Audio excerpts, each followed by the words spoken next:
어떠한 사랑을 우리에게 베푸사 하나님의 자녀라 일컬음을 받게 하셨는가. 우리가 그러하도다. 그러므로 세상이 우리를 알지 못함은 그를 알지 못함이라. 사랑하는 자들아, 우리가 지금은 하나님의 자녀라. 장래에 어떻게 될는지는 알지 못하니 그가 나타나시면 우리가 그와 같은 줄을 아는 것은 그의 참모습 그대로 볼 것이기 때문이니, 주를 향하여 이 소망을 가진 자마다 그의 깨끗하심과 같이 자기를 깨끗하게 하느니라. 아멘. 잠시 기도하겠습니다. 사랑 많으신 하나님, 너무나 감사합니다. 우리를 택하시고 부르시고 의롭다 하시고 영화롭게까지 하시는 그 하나님의 주권적인 사랑과 그 은혜가 있어 오늘 하나님께 예배로 나옵니다.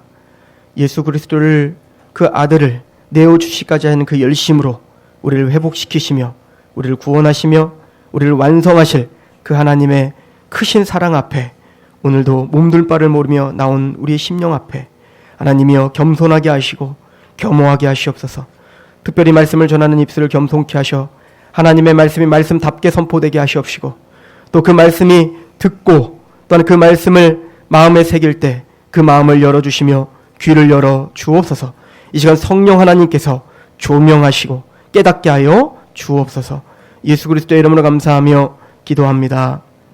아멘.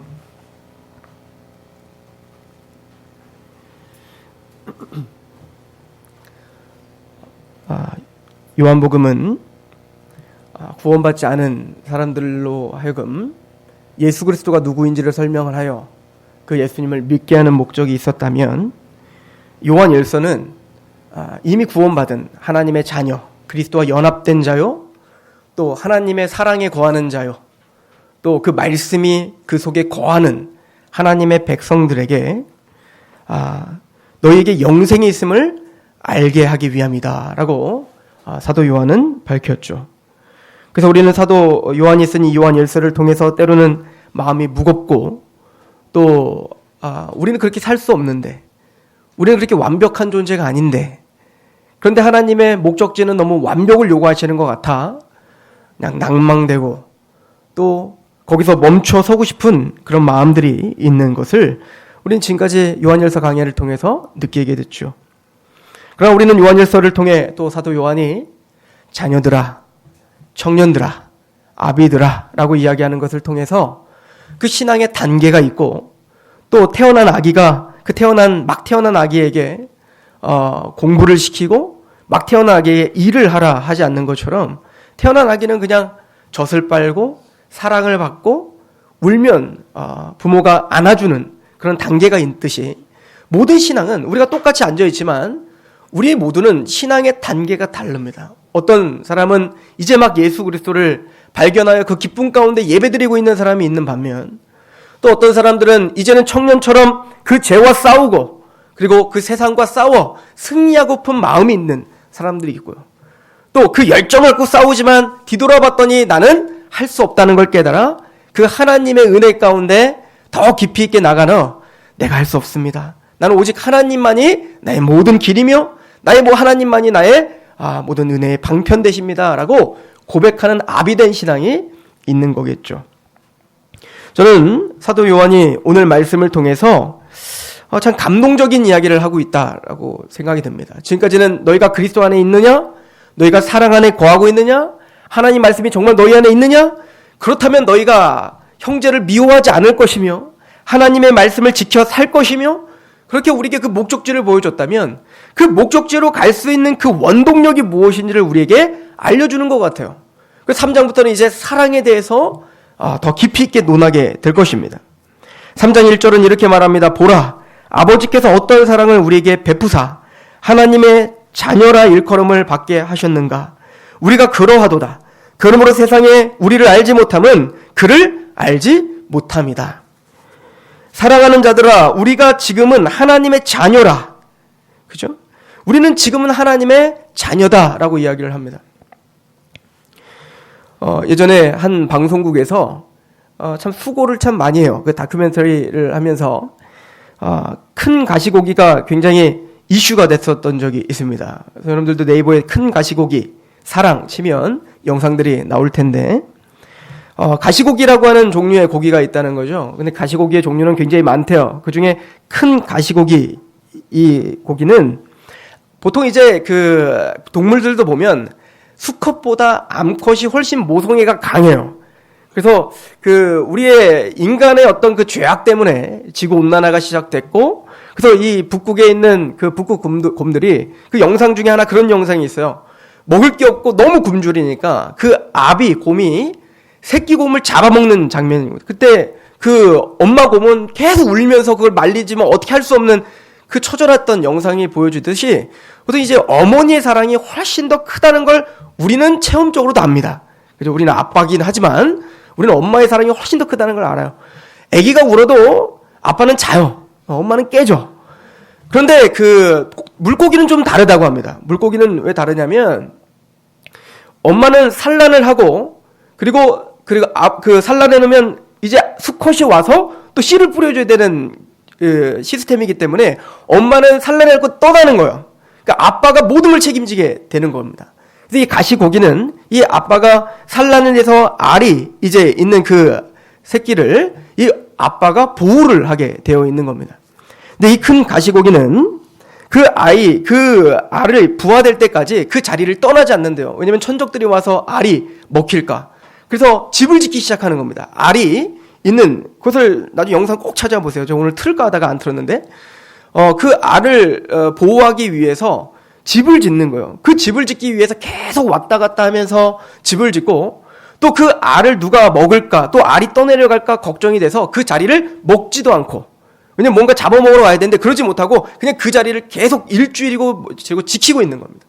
그래서 산란기가 좀 됐을 때에는 이제 그 알들이 산소가 많이 필요하다고 해요. 그리고 깨끗한 물이 좀 필요해서 그때부터는 그냥 거의 먹지를 못했던 이 수컷, 이 큰 가시고기는 힘이 없는 상태인데 지느러미를 계속 흔드는 겁니다. 며칠이 되도록. 산란이 시작될 그때부터 5일 동안을 쉬지 않고 24시간 쉬지 않고 계속 지느러미를 흔들리는 겁니다. 왜냐면 산소가 계속 공급되게 하고 또 나쁜 물이 빠져나오고 또 깨끗한 물이 들어갈 수 있도록 계속 지느러미를 흔들어는 거예요. 그럼 5일 정도가 되면 그 지느러미가 다 흐물흐물해진다는 거예요. 그리고 모든 그 비늘들이 벗겨지기 시작하는 겁니다. 그리고는 먹을 것도 먹지 않고 거의 며칠 동안을 계속 지느러미를 흔들고 그곳에 있었기 때문에 그는 기진맥진하게 되죠. 그리고 마침내 5일째가 되면 모든 새끼들이 알에서 나오게 된다고 합니다. 그때가 딱 되면 큰 가시고기 이 수컷은 그대로 죽는데요. 죽어서 땅에 떨어집니다. 그러면 그 새끼들은 이제 그 부패되고 있는 그 아버지의 그 몸을 뜯어먹음으로 영양분을 섭취하여 살아갈 힘이 생기는 거죠.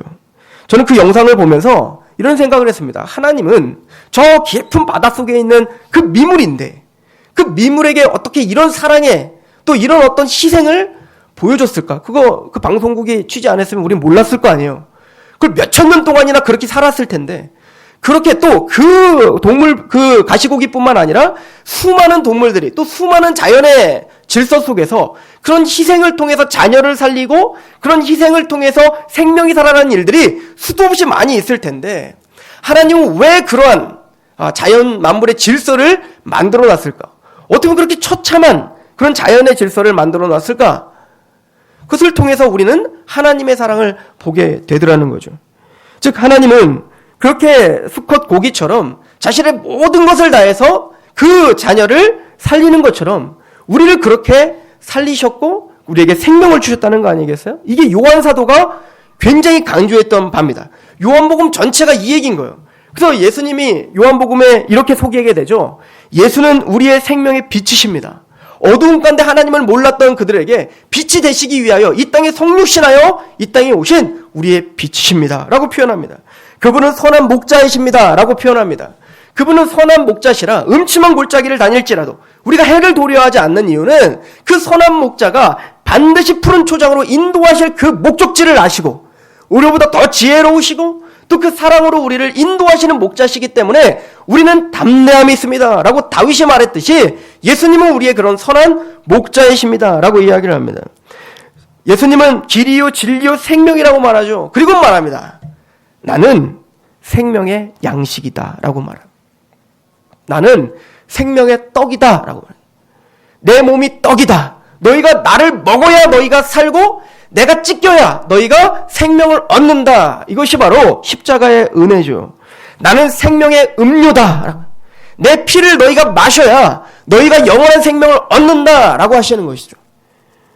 어쩌면 그렇게 똑같은 십자가의 그 원리가 자연 만물 안에 우리를 향해 지금 말하고 있는 것 같지 않습니까? 하나님의 은혜가 무엇인지, 하나님의 사랑이 어떠한 것인지를 우리에게 알게 하셨다는 얘기인 거예요. 요한복음 1장에 보면 태초에 말씀이 계셨는데 그 말씀이 하나님과 함께 계셨는데 그 말씀이 곧 하나님이시니라. 이 말씀이 육신 입고 이 땅 가운데 거하심에 우리가 그 영광을 보니 독생자의 영광이여 은혜와 진리가 충만하더라. 그분은 말씀이셨으며 그분은 하나님이셨습니다. 그 하나님이신 그분은 생명의 빛이시다라고 하는 거예요. 근데 요한복음 말합니다. 어두움은 빛을 싫어하더라. 어두움은 그 하나님을 알지 못하도록, 알 수 없도록, 그 사랑을 이해할 수 없도록, 그 복음을 이해할 수 없도록 우리는 어두움 가운데 있었다는 것입니다. 이걸 고린도후서 4장 4절에 뭐라고 말하죠? 이 세상 신이 믿지 아니하는 자들의 마음을 혼미하게 하고 있다. 어둡게 하고 있다는 거예요. 사도 바울은 골로새서에 이렇게 이야기합니다. 흑암의 권세에 있던 너희를 건져내사 사랑의 아들의 하나님의 아들의 나라로 옮기셨느니라. 우리는 흑암에 있었다는 겁니다. 흑암에 있었다는 게 뭐죠? 하나님을 알 수 없는 거예요. 그 복음을 깨달을 수 없는 겁니다. 그 십자가의 은혜를 알 수가 없다고요. 그 가시고기의 이야기를 아무리 들어도 그것과 하나님의 사랑을 매칭시킬 수가 없다고요. 저는 이렇게 한번 생각해 봤어요. 그 가시고기 새끼가 언제쯤은 그 아비의 마음을 알까요? 어떻게 알겠어요? 그 부모를 뜯어먹는 그 새끼가. 부모를 뜯어먹으면서 배불러서 기분 좋아하는 그 새끼 고기가 어떻게 자신을 희생하며 자신의 몸을 던져 자기에게 생명을 주신 그 은혜를 알겠냐고요. 모르는 거란 말입니다. 언제 알게 될까요? 아비가 됐을 때 알겠죠? 저는 이 사건이 아브라함에게 있었다고 믿습니다. 아브라함은 갈대아 우르에 있었습니다. 갈대아 우르는 하나님을 철저하게 대적했던 곳입니다. 우상숭배 지역이었다고요. 그리고 야사에 보면 아브라함의 아버지 데라는 그 우상숭배 지역의 중심 지역에서 우상을 만드는 목공이었다, 석공이었다라고 이야기를 합니다. 아브라함은 그 우상숭배 지역의 중심지에 있었던 사람이었었던 겁니다. 하나님에게 전혀 자격이 없었고 하나님이 전혀 부를 만한 그 이유가 없었던 사람이었어요. 하나님을 몰랐던 흑암 가운데 있었던 사람이었죠. 그런 아브라함을 하나님은 직접 찾아가십니다. 너의 본토 친척 아비 집을 떠나라. 내가 지시하는 땅으로 가라. 내가 너에게 복을 주마. 너를 복의 근원으로 삼으마. 내가 너를 축복하는 자를 축복하고 너를 저주하는 자를 저주하마. 내가 철저히 너의 편이 되어주마. 아브라함은 그게 믿어지질 않습니다.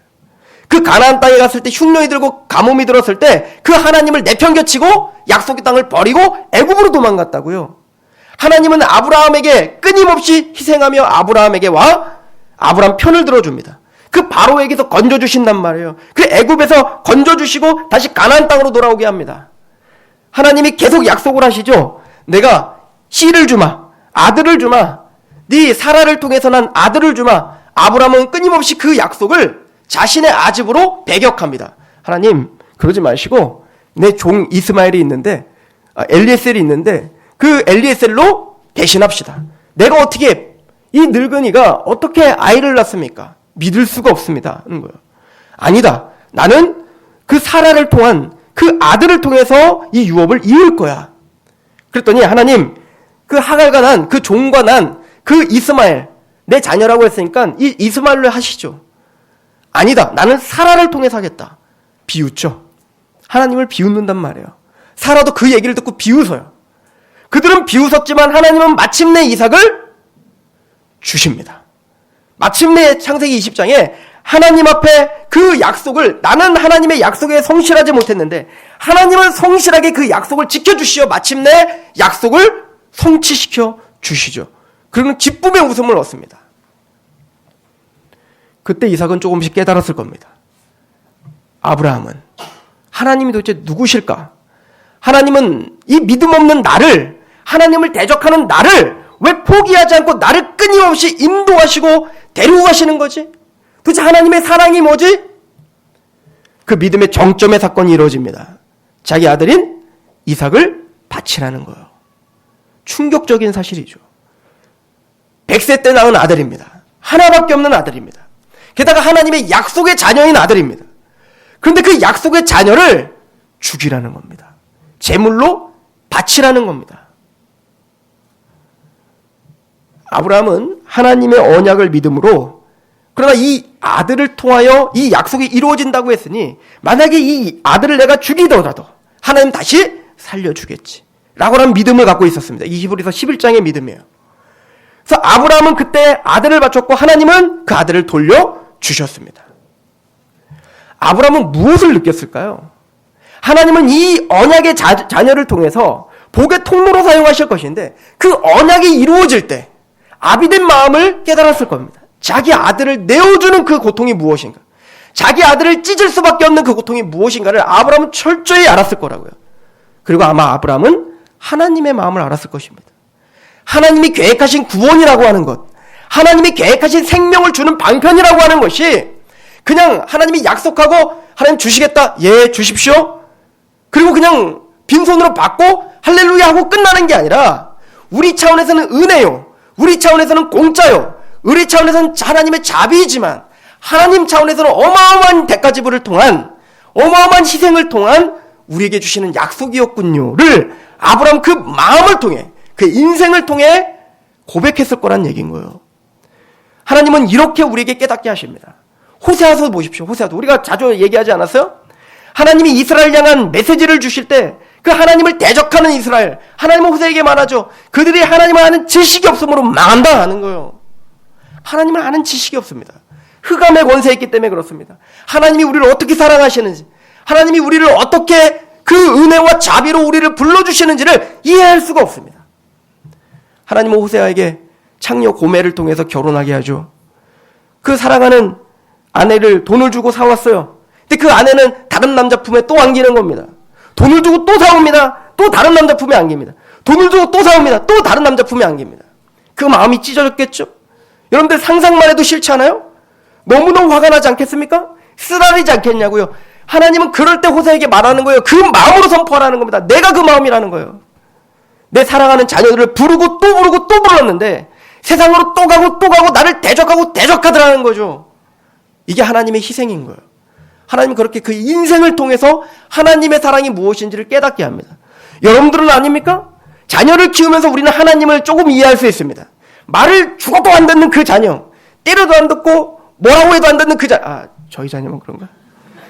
그 자녀를 통해서 우리는 깨닫는 거예요. 하나님이 나를 얼마나 골치 아파할까? 얼마나 가슴이 찢어질까? 내가 보기에는 이게 좋은 건데 그 녀석은 그 좋은 거를 가지 않으려고 합니다. 그 좋은 것을 먹지 않으려고 합니다. 몸에 나쁜 것만 먹으려고 한다고요. 별로 도움이 되지 않는 곳만 가려고 한다고요. 아무리 설명해도 고집을 부려요. 아무리 설명하고 아무리 이야기해도 이해는 이해를 못하는 겁니다. 그래서 우리는 자녀를 키우면서 깨닫는 거예요. 아, 아버지 사랑이 조금 이해됩니다. 이렇게 말이죠. 오늘 사도 요한은 말합니다. 보라, 아버지께서 어떠한 사랑을 우리에게 베푸사 하나님의 자녀라 일컬음을 받게 하셨는가? 우리에게 물어보는 겁니다. 보라, 자녀들아, 우리가 하나님의 어떠한 사랑을 받아 지금 이 자리에 있는가? 보라, 하나님이 어떠한 사랑으로 너희를 깨닫게 하여 하나님을 알게 하고 십자가의 은혜 가운데 구원받게 하였는가? 그 사랑을 알지 않는가? 그 사랑을 우리가 자녀됐지 않았는가? 요한복음 1장은 말하죠. 어둠이 빛을 싫어하더라. 하나님이 만물을 창조하신 하나님이 이 땅에 오셨다는 겁니다. 예수님이 창조자라고 요한복음 1장 2절은 말하죠. 근데 그 창조자, 주인, 우리 아버지가 오셨는데 세상은 그를 알지 못하더라. 그리고 그를 죽이더라는 겁니다. 그를 조롱하고 그를 핍박하고 마침내 십자가에 달려 죽게 하더라. 이것이 요한복음의 말이에요. 이게 초절한 하나님을 향한 대우였단 말입니다. 우리가 하나님을 향한 대적이었단 말입니다. 우리 요한복음 1장을 잠깐 가보시겠어요? 1장 3절. 만물이 그로 말미암아 지은 바 되었으니 지은 것이 하나도 그가 없이 된 것이 없느니라. 그리고 요한복음 1장 4절은 말합니다. 예수님이 창조주라는 거죠. 그 안에 생명이 있었으니 이 생명은 사람들의 빛이라. 빛이 어둠에 비치되 어둠이 깨닫지 못하더라. 하나님께로부터 보내심을 받은 사람이 있으니 그의 이름은 요한이라. 그가 증언하러 왔으니 곧 빛에 대하여 증언하고 모든 사람이 자기로 말미암아 믿게 하려 함이라. 그는 이 빛이 아니요 이 빛에 대하여 증언하러 온 자라. 참빛 곧 세상에 와서 각 사람에게 비추는 빛이 있었나니 그가 세상에 계셨으며 세상은 그로 말미암아 지은 바 되었으되 세상이 그를 알지 못하였고 자기 땅에 오매 자기 백성이 영접하지 아니하였다. 하나님이 창조한, 예수님이 창조한 이 세상에 그 주인이신 예수님이 오셨는데 그 주인이신 예수님을 알아보지 못하고 죽였다니까요. 그런데 12절 같이 읽어볼까요? 시작. 영접하는 자, 곧 그 이름을 믿는 자에게는 하나님의 자녀가 되는, 그런데 그 주인을 알아보는 사람들이 있습니다. 그런데 그 예수 그리스도가 정말 우리의 주인이시며 나를 위해 희생하셨으며 나를 위해 그 생명을 내어 바치신 그 주님이십니다. 그 어떤 사랑으로 나를 부르셨는지 아는 사람들이 있습니다. 영접하는 자, 곧 그 이름을 믿는 자에게는 하나님의 자녀가 되는 권세가 주어졌다. 그리고는 13절은 이렇게 말합니다. 이는 혈통으로나 육정으로나 사람의 뜻으로 나지 아니하고 오직 하나님께로부터 난 자들. 이거는 육적으로 알 수 있는 게 아니라는 거예요. 이거는 뭔가를 많이 배워서 알 수 있는 게 아니라는 겁니다. 이건 뭔가 열심을 내어 공로로 알 수 있는 것이 아니라는 겁니다. 하나님의 은혜로 알 수 있다는 거예요. 그 이 세상 신이 믿지 않는 자들의 마음을 혼미하고 있는데 그 세상 신을, 사단의 권세를 하나님의 은혜로 깨트려야 알 수 있는 겁니다. 이게 은혜죠. 우리는 그 사랑을 알고 믿는 사람들입니다. 그래서 우리는 찬양할 때 같이 감격할 수 있고요. 같이 예수님을, 구주를 생각만 해도 이렇게 좋아서 그 예수를 만날 날을 기다리며 사는 사람들입니다. 오늘 말씀을 보십시오. 요한일서 3장 1절은 이렇게 말합니다. 보라, 아버지께서 어떠한 사랑을 우리에게 베푸사 하나님의 자녀라 일컬음을 받게 하셨는가. 우리가 그러하도다. 그러므로 세상이 우리를 알지 못함은 그를 알지 못함이라. 근데 우리가 만난 그 은혜, 우리가 만난 그 사랑을 세상은 알 수가 없습니다. 이게 사실은 우리를 답답하게 하는 거예요. 보여주고 싶은데 보여줄 수가 없는 겁니다. 말해주고 싶은데 그 말을 이해할 수가 없는 겁니다. 유대인들은 표적을 구하고 헬라인들은 지혜를 찾는다는 거예요. 표적을 구한다는 건 그 예수 그리스도의 사랑을 전하면 사람들은 보여줘봐 한단 말입니다. 하나님이 어디 계신지 보여줘봐. 예수님이 어디 계신지 보여줘봐 라고 한단 말입니다. 또 그 예수님을 전하면 헬라인들처럼 지혜를 찾는다, 이해시켜보라는 겁니다. 이해가 가지 않는다는 겁니다. 사도 바울은 말하죠. 우리는 오직 십자가에 달리신 예수만 전하니 유대인들에게는 능력이요 헬라인들에게는 지혜니라. 우리는 뭔가 보지 못했고 이해된 것이 아닌데 그 십자가를 들었을 때 그냥 믿어졌어요. 왜 믿어졌죠? 모르겠어요. 그냥 그것이 정말 믿어졌어요. 그래서 예수님의 십자가의 사랑이 내 마음을 감동시키십니다. 그 예수님의 십자가의 사랑이 나를 예배하게 합니다. 그게 현실인 거예요. 또 그 예수님의 십자가의 사랑이 내 삶을 변화시킵니다. 그 예수님의 십자가의 사랑이 이 세상을 바라보는 시각을 바꾸는 겁니다. 그 예수님의 사랑이 이제는 사람에 대한 그 태도가 사랑하지 못했던 사람을 사랑하게 됩니다. 내가 절제하지 못했던 죄에 항상 넘어졌던 그 삶이 정리가 되고 다시 하나님의 거룩을 사모하는 사람이 되더라는 겁니다. 이해할 수는 없고 뭔가를 본 건 아닌데 내 삶에 실제적인 역사가 일어납니다. 그런데 그 부활을 세상은 알 수가 없는 겁니다. 그래서 예수님 말하죠. 천국은 마치 밭에 감추인 보화를 발견한 사람의 마음과 같다는 거예요. 이 마음이 있다면 여러분들은 보화를 발견한 거고 하나님의 나라를 발견한 겁니다. 사람들은 조롱합니다. 전소유를 팔아서 그 쓸데없는 밭을 왜 사냐고 이야기합니다. 근데 아무리 조롱을 들어도 아무리 비아냥거려도 이 기쁨을 빼앗아갈 수가 없습니다. 하나님의 나라는 먹는 것과 마시는 것에 있는 것이 아니라 의와 평강과 기쁨이다. 실학이니라 사도 바울은 선포하죠. 하나님 앞에 내가 의인이라는 확신과 또 하나님 앞에 평강, 하나님이 내 아버지라는 거, 아빠 아버지라고 하는 그 확신과 장차 나에게 올 그 소망을 바라보는 기쁨이 있더라는 거죠. 그리고 오늘 말씀을 보십시오. 3절입니다. 우리 2절입니다. 3장 2절. 사랑하는 자들아, 우리가 지금은 하나님의 자녀라. 장래에 어떻게 될는지 아직 나타나지 아니하였으나. 이게 참 우리를 힘들게 하는 거예요. 장래에 하나님이 우리에게 약속한, 그렇게 구원받은 하나님의 백성들이 그런 감격과 감동이 있으면 바로 뭔가 육체적으로 또 환경적으로 우리의 어떤 보여지는 표면적으로 뭔가 확 바뀌면 세상 사람들이 볼 텐데, 우리가 그거 기도하는 거 아니에요? 하나님, 이 사람들이 좀 하나님을 볼 수 있게 나 좀 어떻게 좀 해주세요. 안 되더라는 거예요. 여전히 나는 똑같아요. 힘든 건 여전히 힘들고, 여전히 고통이 있고, 여전히 내 힘으로 안 되는 건 안 되는 거예요. 이게 우리를 답답하게 해요. 사도 바울은 말하죠. 장래에 우리에게 약속된 것이 아직 나타나지 않았다는 거예요. 맞습니다. 나타나지 않았어요. 그래서 세상은 더 알 수가 없죠. 찬송가 442장에 보면 이런 가사가 있어요. 주님 나와 동행을 하면서 나를 친구 삼으셨네. 여러분들 거기서 말하는 친구가 어떤 친구인지 아시죠? 요한복음에서 말하는 친구예요.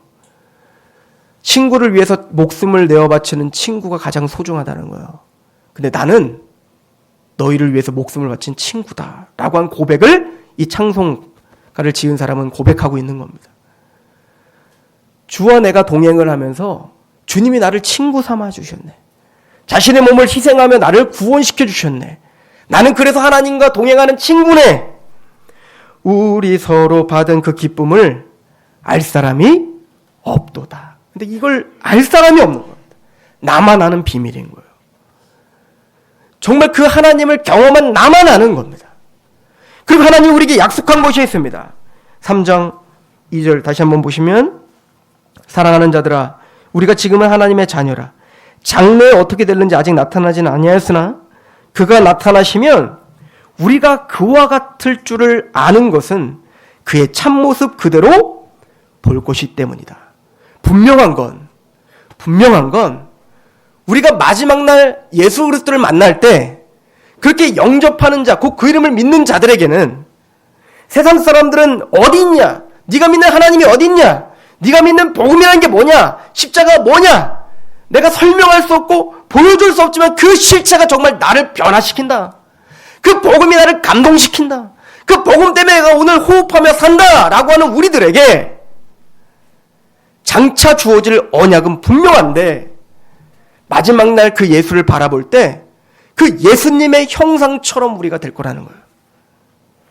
이게 별로 감동이 안 되시죠?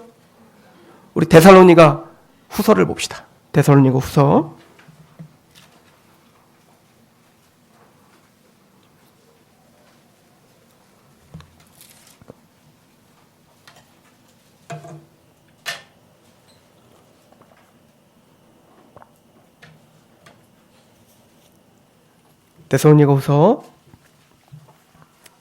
1장입니다.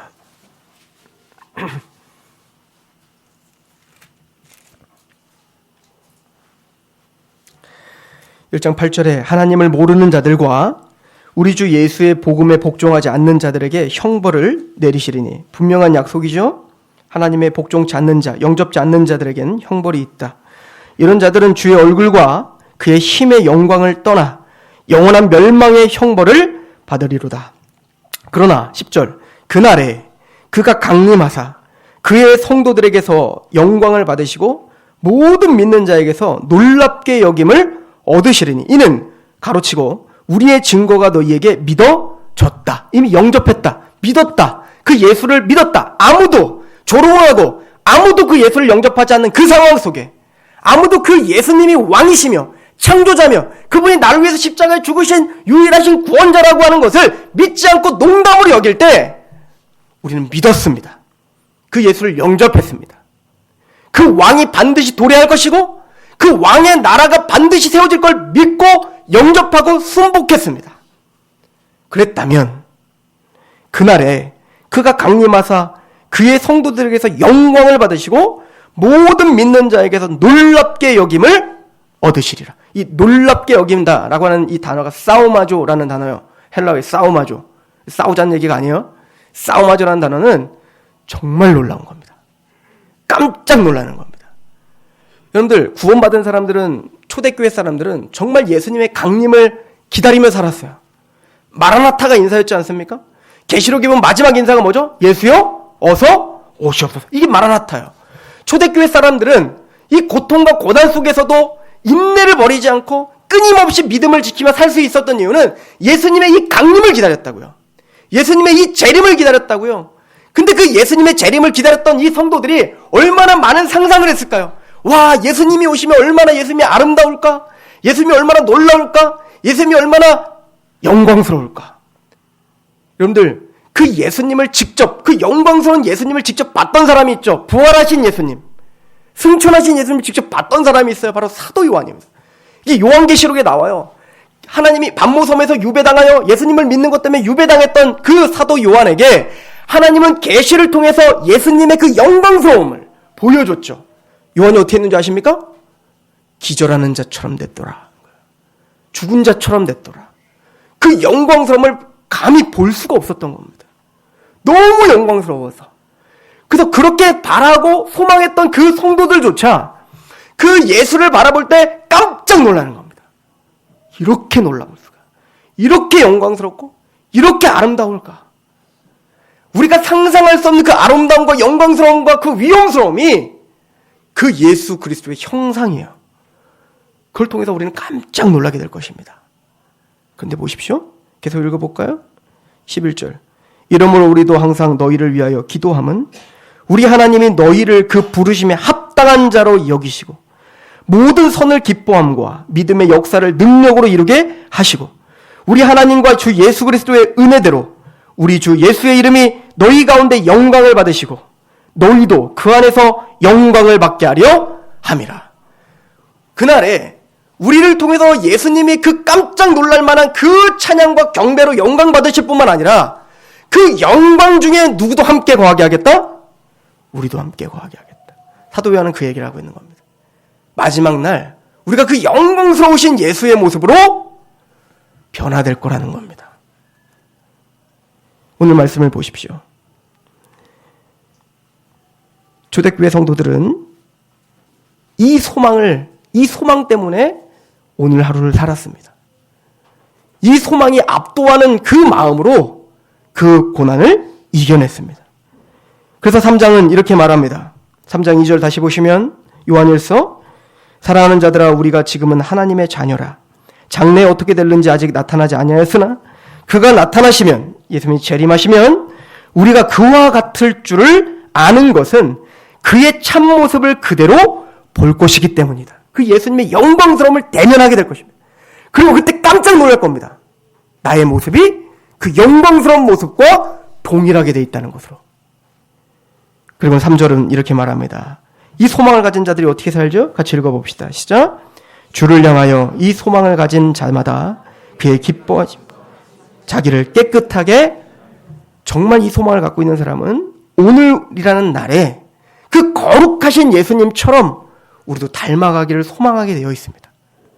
그 십자가의 사랑을 알아 하나님의 자녀가 되고 하나님이 주신 세상은 감히 따라할 수 없는 그 영광스러운 소망을 바라보는 하나님의 백성들은 그 하나님의 거룩하심과 예수님의 그 거룩하심 때문에 오늘 하루 나도 그 거룩함으로 변화되기를 갈망합니다. 단순히 소망하는 게 아니라 그 소망은 우리의 삶이 거룩하게 변해가는 그 모습으로 증거되는 거예요. 그 예수님이 거룩한 것처럼 나도 거룩하게 되길 소망합니다. 그래서 우리는 매일 우는 거예요. 그래서 매일 우리는 하나님 앞에 죄스러운 겁니다. 매일 우리는 하나님 앞에 갈망하는 겁니다. 주님이 계시지 않으면, 주님이 함께 하시지 않으면 나는 오늘도 쓰러집니다. 나는 근데 그 거룩이 너무 좋습니다. 그 하나님의 거룩한 하나님의 말씀이 나는 너무나 사랑스럽습니다. 그 십자가의 은혜를 아는, 또 그 소망을 아는, 또 그 소망 때문에 오늘을 거룩하게 만들어 가려고 하는 성도이길 축원합니다. 그런 교회이길 소망합니다. 저와 여러분들이 이 말씀이 삶을 인도하는 능력이요, 또 마라나타, 주 예수여 어서 오시옵소서, 이 소망함이 우리를 변화시키는 능력이길 축원합니다. 기도하겠습니다. 하나님, 장차 우리가 어떻게 될런지 우리는 거울을 보는 것처럼 희미하게 볼 수밖에 없습니다. 우리를 자녀 삼기 위해 그의 몸을 희생하시며 죽으시며 우리를 구원하신 그 하나님께서 자기 아들을 내어주시니가 그 무엇을 더 주시지 않겠는가 하신 언약을 붙들고 기도하는 우리에게 아버지 그 은혜를 한량없이 부어주시고 포기하지 않고 부어주시며 여호와의 열심으로 부어주심을 믿습니다. 마침내는 우리를 그 영광스러운 자리로 인도하시기에 우리가 이 소망을 부끄러워하지 않는 이유는 성령님께서 그 말할 수 없는 하나님의 사랑을 끊임없이 부어주시는 은혜가 있어 우리가 인내하며 힘을 내어 승리할 수 있는 줄 믿습니다. 성령님, 오늘 이 말씀이 끊임없이 깨달아지고 기억나게 하시옵소서. 무미건조하고 힘든 고단한 그 삶 속에서 하나님의 그 사랑을 알고 또 알아. 그 사랑의 깊이와 높이와 그 어떠하심을 알아. 능히 모든 삶에서 승리하는 자들로 그렇게 세워주시고 붙들어주시고 인도하여 주옵소서. 그렇게 우리를 붙잡아 주신 하나님을 찬양하며 예수 그리스도의 이름으로 감사하며 기도합니다.